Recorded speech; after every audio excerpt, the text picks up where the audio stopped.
Hello and welcome to Close Calls on the 42.e, brought to you in association with Air Sport. A very happy new year to you. It's good to be back, although the country is currently up in arms about Martin O'Neill and Roy Keane. We are going to look ahead to the weekend, as we always do in Close Calls, and the biggest sporting event is Liverpool versus Manchester City in the Premier League. Gavan Casey here, joined on the couch by Ben Blake at the 42. How are things, Ben? Brilliant, Gav. Well refreshed and ready to go for the new year. Yeah, you came back with a tan, Ben. I'm sure you enjoyed yourself, your time off, your excursions. Instagram famous now, Ben. We are also joined by ESPN senior football writer Mark Ogden to look ahead to the game. Mark, how are things with you? Yeah, good, thanks. How are you? Not bad, not bad. Happy New Year to you. We'll kick off, lads. Last time these teams met, Ben, well, Liverpool took a bit of a pasting in the end. I mean, it might have been a different game that day were it not for Mane's red card. And I think, who was it? Did Salah miss a 1-on-1 as well just before Jesus or Aguero got the second? But in the end, it was a 5-0. What have you made of both teams since then? I suppose Man City have continued in a similar vein, and in a way, Liverpool have as well, in the sense that they haven't really strung together a very good sequence of results over a large period of time. Yeah, as you said, that day back in the Etihad in September, Liverpool started really well and could easily have scored early on before Aguero got the opener, and then, as you mentioned there, that Mane had that red card for the high challenge on Ederson. Since then, as we all know, Man City are running away with the league title, unbeaten all season, but Liverpool are in decent form themselves. I think they're unbeaten in 17 games in all competitions, going back to October when they lost 4-1 to Tottenham, so it looks like a tasty one. Yeah, only 2 league defeats for Liverpool this season. As you mentioned, it was the 4-1 against Tottenham. From then on, they've been unbeaten in the league. A lot of draws, obviously, in that sequence of results as well. Mark, what have you made of both teams since that fixture in September, and what do you make of this weekend's game?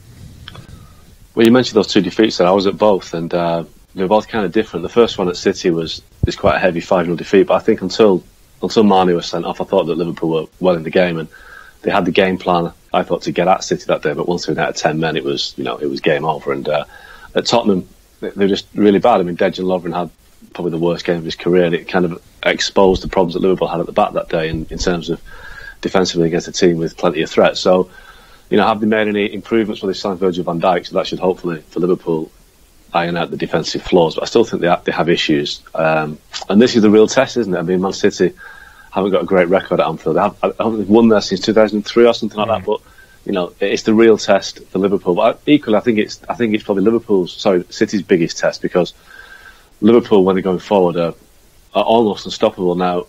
How will they cope without one member of the Fab Four? Because obviously Coutinho's gone. I'm not sure what to call the 3 now. The 3 amigos or something ridiculous. But the Fab Four is no more. And how will they cope with that?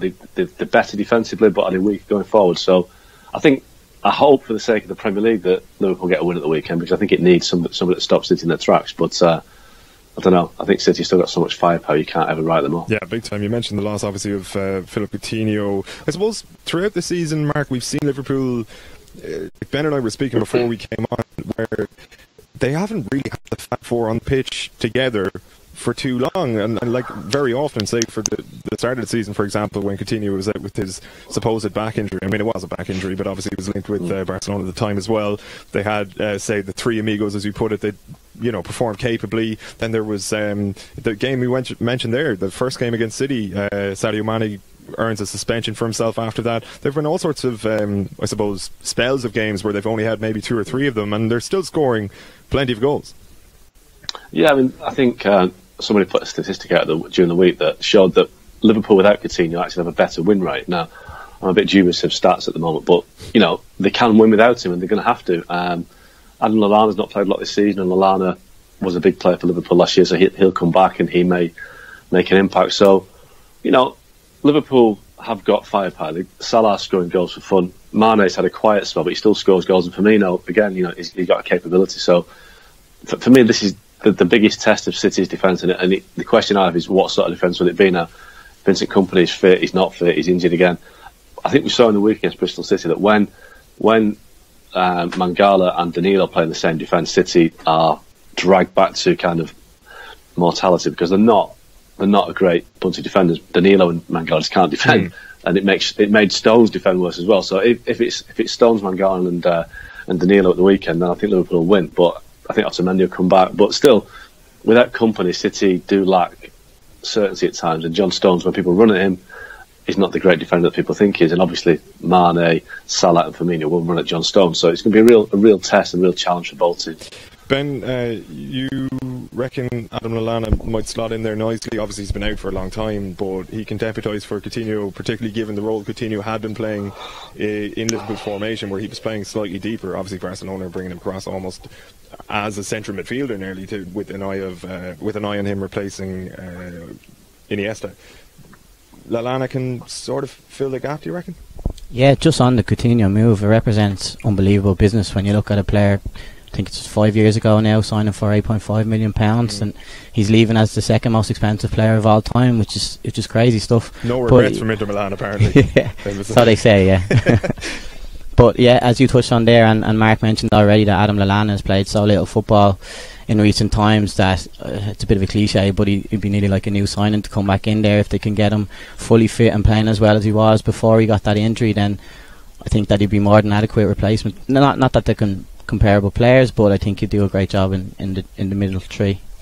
Mark, you mentioned Man City's defensive frailties. They've been almost papering over cracks, do you reckon, at times this season, where they can actually be gotten at? Or, I suppose, for the rest of the season, given their 30 league games unbeaten, now 22 this season, can you see them being pegged back a little bit without, say, company, or if other defenders go down? Well, I think the thing for me was when they drew at Crystal Palace, and again, the other night against Bristol City, although they won that game, both Palace and Bristol City were prepared to run at City and take them on, and too many teams haven't done that, and they've been frightened of doing that. But I think they've shown a way that City can be hurt defensively, and I think, yeah, they're missing big characters at the back, and we haven't really seen Ederson tested yet. I think he's got away with it a couple of times. He does rush out of the area and take chances, and I guess the Mane one was a case in point. That could have gone either way. That if Mane was a split second quicker, he goes around Ederson, scores a goal, different game. So I just think teams need to try and get at City a little bit and make them turn and they're fighting their own defensive third. And I think Liverpool are the one team that can do that. I don't think United are at the place to do that, and I think Chelsea play across the front a little bit. But I think Liverpool are so direct and so quick with so much pace that they have the perfect attacking players to beat City. And I think another player that we haven't really mentioned is Daniel Sturridge, and I think he's almost fallen off the radar, but this Coutinho's departure gives him an opportunity. And one thing about Sturridge is he's a great finisher. A lot of issues of his game, his work rate and his kind of commitment. But if Liverpool can get him firing and scoring goals, he could replace Coutinho. And again at the weekend, if you have a 1-on-1 against Man City with 5 minutes to go, if it falls at Daniel Sturridge's feet, you're back to take it. So Liverpool have attacking qualities in depth, and that's why I think they could give City a real game this weekend. Could you possibly see Daniel Sturridge and Firmino in the same team, whereby maybe Firmino drops back to the role he played a couple of years ago in Germany? I think it's a possibility, yeah. And I think obviously Sturridge needs to get fit and believe in himself a little bit more, and also, but without kind of going too deep into the whole Firmino Mason Holgate situation, if that progresses, and if Firmino is found guilty against a suspension, then that's Suarez got an 8-match ban, so Liverpool do need options. It's early days, nothing might come of that, but it's a cloud on the horizon. So I think Sturridge has to be factored into this, because if Firmino's not available, they've sold Coutinho. There's suddenly the Fab Four's dwindling down, isn't it? So, but what an option to have. Whether he's focused or not, he's still a great goal scorer, Daniel Sturridge, and a player that Liverpool would probably want to keep until the summer, I think. As for Manchester City, Mark, I won't ask you how impressed you've been. I think everybody's been impressed by them this season, but I also can't help but feel we have seen teams with sort of similar, maybe not similar levels of dominance, but I do remember, say, 12, 13 years ago, Chelsea had started with a roughly similar record, maybe one defeat in there or something. Are people going overboard a little bit, or is this actually maybe the greatest team we've ever seen in the Premier League? Is it too soon to say? I think it is. I did a piece on this about a month ago, and I think you have to kind of look at the likes of the Man United treble winners, the Arsenal team at the same time, 98-99, which won the double and then came second in the United's treble year, the Invincibles. I think Chelsea's first team under Mourinho as well were really impressive. United in 2008. I think these teams actually won things and dominated and retained titles and just set new records. And I think City have been fantastic so far. I can't take that away from them. I wouldn't want to, but there are mitigating factors. Some teams have kind of waved the white flag against them and just, play the wrong tactics. They haven't won anything yet. Obviously, that they could win 4 trophies this season, but let's wait and see. The one thing that could catch them up is the number of games, because they're playing 2 games a week, 3 games a week sometimes, and a 2-legged semi-final against Bristol City, they had to work for it on Tuesday night. So will they start feeling the fatigue in March, April time when the Champions League games come around? But that is when the true strength of a squad is tested. And Gabriel Jesus might be out for 2 months. Aguero has been hit and miss recently. So I think we're looking for crumbs of kind of comfort for the opposition. But I think I won't say clouds on the horizon, but just potential storm clouds if the fatigue factor kicks in. Ben, can you see the freight train coming to a halt in the near future? Obviously, they're going to win the league. I don't think anybody's disputing that, but maybe not the sort of perfect season that we might have envisaged a couple of months ago. No, I can't see them going unbeaten for the whole season, and especially not in all competitions, given, as I said, there's 4 trophies there to be won. But yeah, it's too early in the day to be calling them the greatest this, that and the other. If they were to even kind of hit a blip and even stumble over the line in the Premier League, Pep Guardiola is there to win the league and to win the Champions League. So if he can do that, then all well and good. But we'll reserve calling them the greatest until the business end of the season is over. Yeah, you never know. They might do a Cork City on it yet. Mark, is it a testament to I suppose the style of football that they're playing, that we haven't really seen the second wave or the kind of second narrative where people are like, well, actually, this is where they got all that money and it's actually not good for the game, that people are still really enjoying the football that they're playing? Yeah, we haven't really seen that yet. I suppose the bitterness of the rival. I think Jose Mourinho's tried to get that one going. But Chelsea have spent big to win things, and United have spent big to win things. So it's the nature of the beast now. I think one thing that might turn the tide a little bit is if they do sign Alexis Sanchez and if they do sign Johnny Evans and spend 50-60 million pounds in this window, it'll be a question of, well, you're top of the league by 15 points, 14, 15 points. You're running away with it. Why do you need to go and spend this money now? It's if Gabriel Jesus is missed for 6 weeks, why do you have to go and sign Alexis Sanchez? It's City's prerogative, isn't it? But other clubs just use the squad. So I can see a bit of resentment growing there, because we saw on Tuesday night against Bristol City, it's a major semi-final, and the Etihad was half empty. So they're not bringing money in through the gate. They're not making the same commercial deals that Man United are doing, that Chelsea do. They're not at that level yet. So with those kind of issues keeping them down a little bit, they're still spending way, way more than everybody else. Obviously, we know why. They've got massive wealth from their owner, but there are supposed to be rules and regulations to stop that. But with PSG spending God knows how much money in the summer, the rules and regulations are going out the window a bit. So I think all people want is the semblance of a fair competition, and it's never been fair to the extent that everyone starts with a clean slate. But I think if a club is so much more financially powerful than the rest, it does take away the edge, the sort of competitive edge. And if they do sign 2 players this month just to cover for a couple of injuries, then it might turn the tide a little bit. Yeah, that'll be taking the piss. All right, we'll come back to Sanchez in a couple of minutes' time. We did catch up with our old friend Dermot Corrigan, who joined us before Christmas. He gave us the latest on Philippe Countinho and how he has been received in the city of Barcelona, his new home. Yeah, people were pretty excited about it, especially people closer to the club. Like, the club itself made a huge deal around Coutinho's signing. It was kind of leaked out, came out via Nike. It was leaked out that he was going to sign. Everybody had expected it to happen in the winter. I know in England a lot of people were saying, it's a difficult time to move. Maybe he'll stay a bit longer. Why does he want to go in January? But around Barcelona, and especially the people at the club, they were very keen to get him in as soon as possible. As much for the PR value of it, I think, as that he will immediately hit the ground running, because he's not going to be able to play in the Champions League, and La Liga title is pretty much wrapped up already. But there was a need to get another big star in because of Neymar going. Another big Brazilian into the club was really important from their point of view, and that was the main reason for pushing it through now. As to where he fits into the team, I think we're still going to have to see, because they've done so well under Valverde in recent months. Valverde has done an incredible job, really, considering how difficult it was when he came in the summer. And he's built a team which is not as free-flowing maybe as the teams under Guardiola or even under Luis Enrique a couple of years ago. It's a very functional team. It's well set up. They're hard-working, and then they rely on Iniesta, and really they rely on Messi to provide the bits of magic and decide the games for them. So Coutinho, if he does come in, maybe it'll be long-term as an Iniesta replacement. But for the moment, he's probably just going to play those La Liga games when needed to allow the other guys to have a rest, which is strange considering he's cost so much money. But that's the off the pitch, he's a big deal. On the pitch, it's going to take a while for him to settle in, I think. It is a big risk for him, I think, because, as you say, in Liverpool, he's a big star. You know, the fans love him. The team is, to an extent, built around. You know, he's a really important part of the team. He gets a lot of respect from his teammates, from the fans, from the media as well. And he's going to have to win that again at Barcelona, especially because he can't play in the Champions League.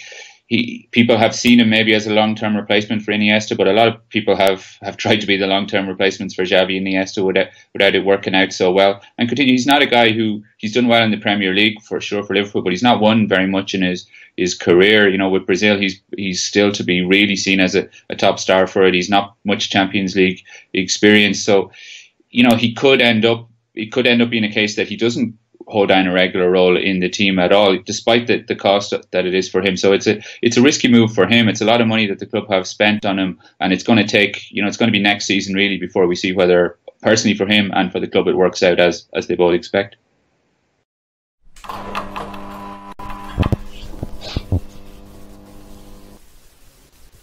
Good to catch up with Dermot there, Mark's ESPN colleague. Mark, you touched upon it before we heard from Dermot there, rather, Alexis Sanchez and the requirement to, I suppose, if they are kind of like filling gaps in a sense with injuries. I can't help but feel when you've got young players like Raheem Sterling, Leroy Sané, that occupy roughly the same position in the pitch, that by signing Sanchez you're maybe stunting the development of one, if not both, for a couple of years. Like, is there even a need in the longer term for City to add Sanchez to their team? Well, Sanchez, I think he's 29 now, and obviously you mentioned Sterling and Sané are both young up and coming players, and Sterling's had a great season. He's kind of, I always doubted his ability to put the ball in the back of the net, but he's certainly sharpened up in that respect. And Sané, for me, I think he's been sensational. I think, Man United spent the last 3 years trying to sign Gareth Bale, a futile attempt. They should just have looked at Leroy Sané, because for me, he is the new Gareth Bale. He's an athlete, he's powerful, he's got a great left foot, he scores goals, and he's the full package. So, yeah, why bring in Sanchez to threaten those? But I think the Sanchez signing, if or when it happens, is a big threat to Aguero rather than the other two. I think Aguero has never really been Guardiola's sort of player. Pep will continue to say that, he's doing great, but he needs to work harder and stuff. And Aguero's view is that, I put the ball in the back of the net more than anybody else. This is how I play. And to be fair to Aguero, he's tried to change his game to fit into Guardiola's way of thinking, but when Gabriel Jesus has been fit, there have been times when Aguero started on the bench. So I think if Sanchez comes in, that would be the one that would miss out eventually. I think Aguero, for me, Sanchez comes in now, Aguero leaves in the summer. I think that's how it will play out, because Sergio Aguero is not going to want to spend the next 2 or 3 years of his career rotating games with Alexis Sanchez and Gabriel Jesus, especially when he knows at his age that he can get a move to Real Madrid, to Barcelona. Who knows? So that he's the fall guy for me. And I don't know if you're a Man City fan whether that would be a good deal, because Aguero is younger than Sanchez. I think he's not the sort of player that will have a tantrum when things aren't going for him like Sanchez can be. So, but Sanchez is a Pep sort of player. He played for Pep at Barcelona. He's busier across the front line, so he's a Guardiola player. As you saw with Joe Hart, a lot of City fans were grumbling about Guardiola's decision to get rid of Joe Hart, but you can't say that wasn't the right decision. They've certainly had an upgrade this season with Edison. So, trusting Pep, he usually gets it right. Absolutely, Ben. How do you see that one playing out? Do you reckon we could see Aguero making a pit stop at one of the biggest clubs in Europe, say Barcelona or Real Madrid, before that supposedly inevitable return to Argentina, although I think it's probably a little bit premature if he was to leave this summer? Well, just on Sanchez, I'm sure Mark knows more about this than ourselves, but just reading today that Manchester United have come in and want to possibly bid for Alexis Sanchez, given the fact that he's out of contract in the summer, and you get him for a knockdown price this month. I think there was talk of maybe a cash plus Henrik Mkhitaryan, Manchester United. So Mkhitaryan worked like a dream at Arsenal. Like, nobody giving out to him, an arm around his shoulder, the professor. That's the club for him. Yeah, it's a disappointment to see how it hasn't worked at Manchester United under Jose Mourinho for Mkhitaryan. Yeah, you think United would have maybe caught the warning from Shinji Kagawa. It's like, who has the most assists in the Bundesliga this season? Let's bring him in. It rarely works. Mark, looking ahead to this weekend's game, to be totally honest, I'm finding it hard to care as a neutral, because I've lost interest in the league this season. It's over. But I suppose it is a massive opportunity for Liverpool to kind of stake their claim as at least a pretender, and maybe kick off a run that will see them finish comfortably in the top four, as opposed to battling towards the end. You you reckon if City's defence is kind of dilapidated that Liverpool will win? I don't know. Run us through. What do you see happening?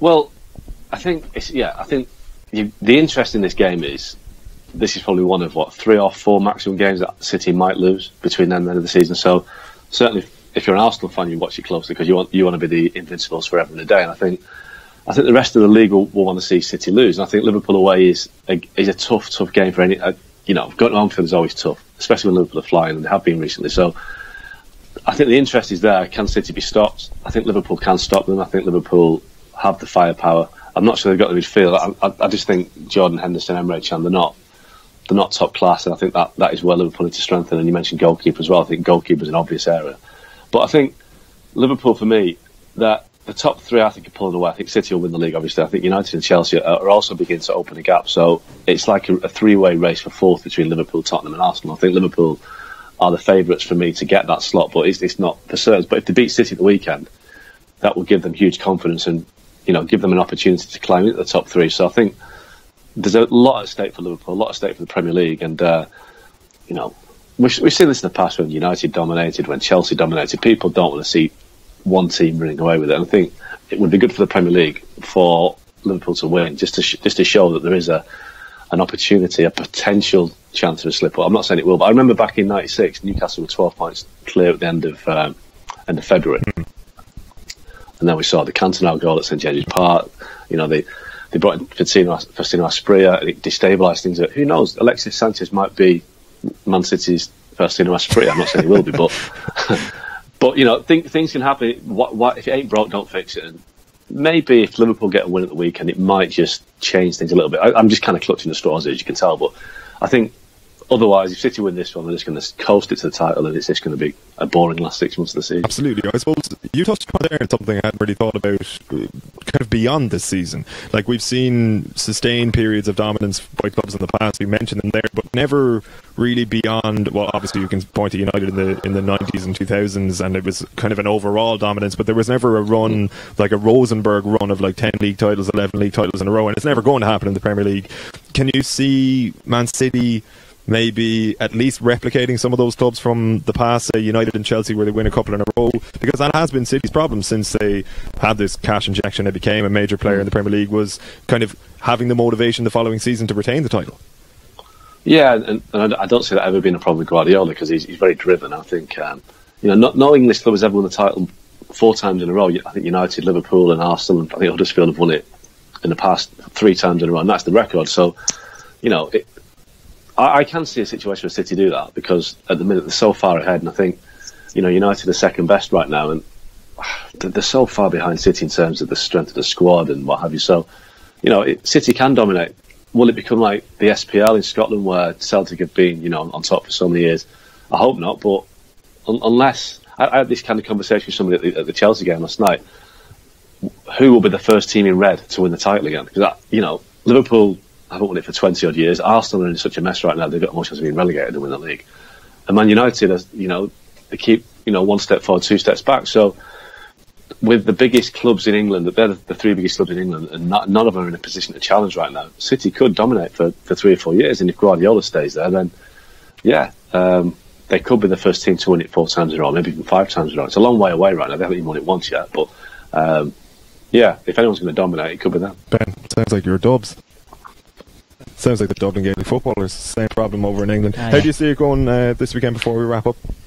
I think huge news for Liverpool is the fact that Mohamed Salah is back, 23 goals in all competitions, particularly with Coutinho now gone. I think he could well be on the score sheet, but sadly I picture Manchester City getting possibly a 3-2 win. An entertaining affair for the neutral. It won't be that sad. At least we'll see a few goals. Mark, thanks a million for your time. Best of luck. Enjoy the game at the weekend.